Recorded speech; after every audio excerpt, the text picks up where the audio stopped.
You had a diving accident in 2016 that left you paralyzed with no feeling from the shoulders down.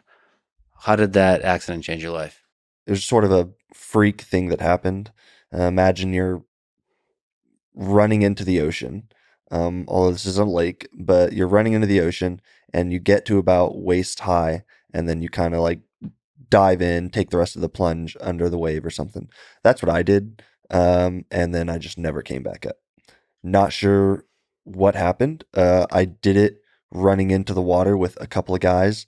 And so my idea of what happened is really just that I took like a stray fist, elbow, knee, foot, something to the side of my head. The left side of my head was sore for about a month afterwards. So must have taken a pretty big knock. And then they both came up and I didn't. And so I was face down in the water for a while. I was conscious. Um, and then eventually just, realized I couldn't hold my breath any longer. And I keep saying took a big drink. People, I don't know if they like that I say that. It seems like I'm making light of it all, but this is kind of how I am. And I don't know, like I'm a very relaxed, sort of stress-free person.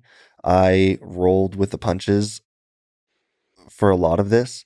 I kind of took it in stride. It's like, all right, well, what can I do next? How can I improve my life even a little bit? On a day-to-day basis at first, just trying to find some way to heal as much of my body as possible, um, to try to get healed, to try to get off a ventilator, learn as much as I could so I could somehow survive once I left the hospital.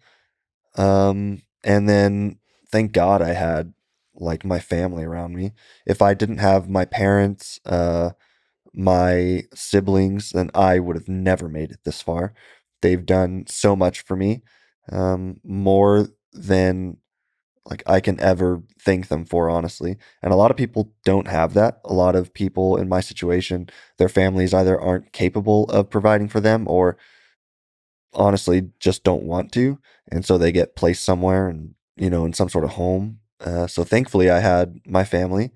I have a great group of friends, a great group of buddies from college who have all rallied around me, and we're all still incredibly close.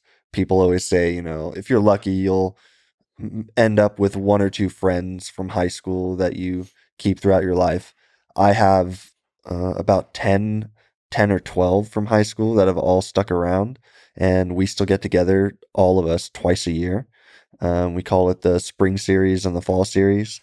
This last one we all did, we dressed up like X-Men. So I did a Nice. Professor Xavier, and it was freaking awesome. It was so good. So yeah, I have such a great support system around me. And so, being a quadriplegic isn't that bad. I get waited on all the time. People bring me food and drinks, and I get to sit around and watch as much TV and movies and anime as I want. I get to read as much as I want. I mean, it's great. It's beautiful to see that you see the silver lining in all of this. But just going back, do you remember the moment when you first realized you're paralyzed from Yeah. the neck down? Yep. I was face down in the water. Right when whatever, something hit my head. I tried to get up and I realized I couldn't move and it just sort of clicked. I'm like, all right, I'm paralyzed, can't move. What do I do? If I can't get up, I can't flip over, can't do anything, then I'm going to drown eventually. And I knew I couldn't hold my breath forever.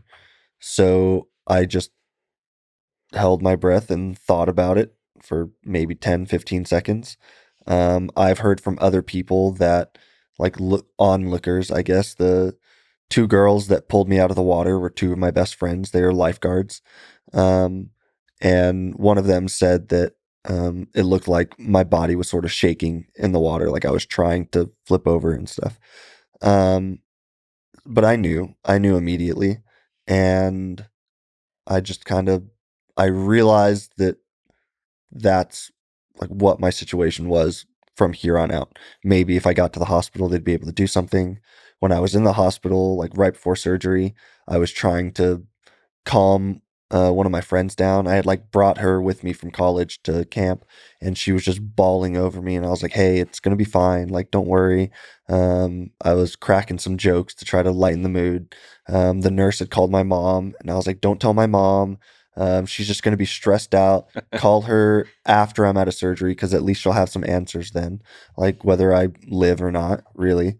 And I didn't want her to be stressed through the whole thing, but I knew. And then when I first woke up after surgery, I was super drugged up. They had me on fentanyl like 3 ways, which was awesome. I don't recommend it, but I saw some crazy stuff on that fentanyl, and it was still the best I've ever felt on drugs. Medication, sorry, on medication. Um, and I remember the first time I saw my mom in the hospital, I was just bawling. I had like ventilator in, like I couldn't talk or anything.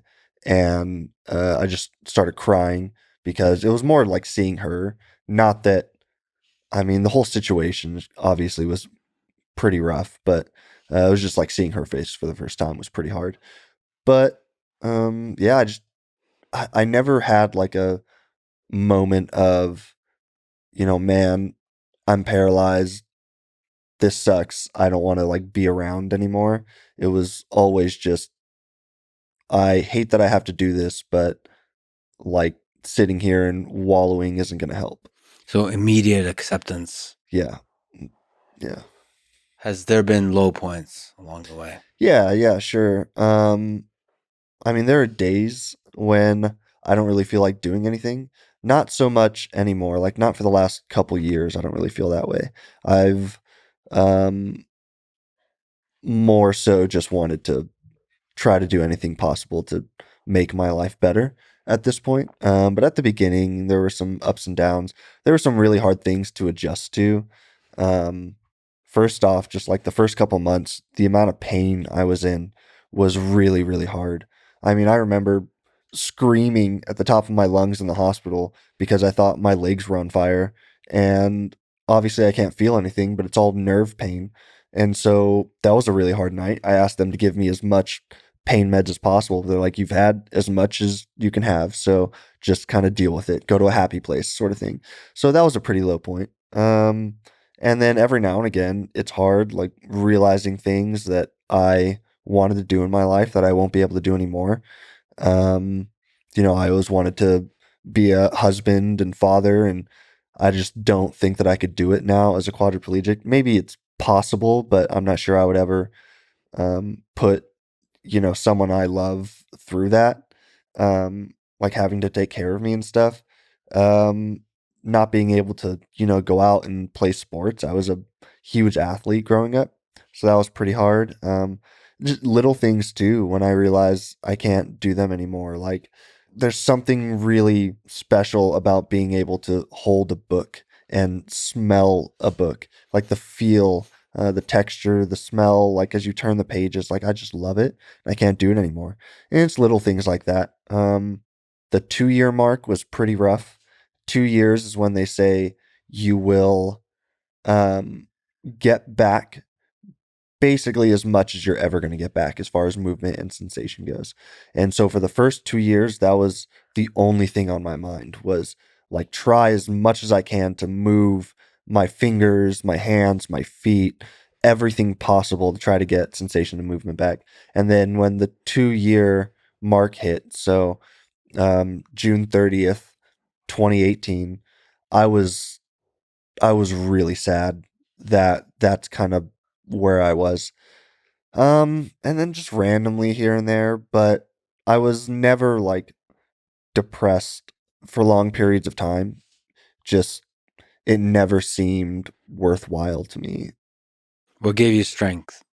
My faith in God was a big one. My understanding that it was all for a purpose, and even if that purpose wasn't anything involving Neuralink, even if that purpose was, you know, there's a story in the Bible about Job, and I think it's a really, really popular story about how Job, has all of these terrible things happen to him, and he praises God throughout the whole situation. I thought, and I think a lot of people think for most of their lives, that they are Job, that they're the ones going through something terrible, and they just need to, praise God through the whole thing, and everything will work out. At some point after my accident, I realized that I might not be Job, that I might be, one of his children that gets killed or kidnapped or taken from him. And so it's about terrible things that happen to those around you who you love. So maybe, in this case, my mom would be Job, and she has to get through something extraordinarily hard. And I just need to try and make it as best as possible for her, because she's the one that's really going through this massive trial. And that gave me a lot of strength. And obviously my family and my friends, they give me all the strength that I need on a day-to-day basis. So it makes things a lot easier having that great support system around me. From everything I've seen of you online, your streams, and the way you are today, I really admire, let's say, your unwavering positive outlook on life.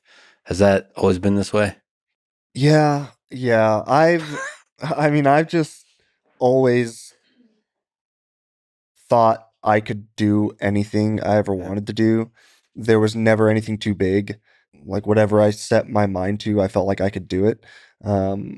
I didn't want to do a lot. I wanted to like travel around and be sort of like a gypsy and like go work odd jobs. I had this dream of traveling around Europe and being like, I don't know, a shepherd in like Wales or Ireland, and then going and being a fisherman in Italy, doing all of these things for like a year. Like it's such like cliche things, but I just thought it would be so much fun to go and travel and do different things.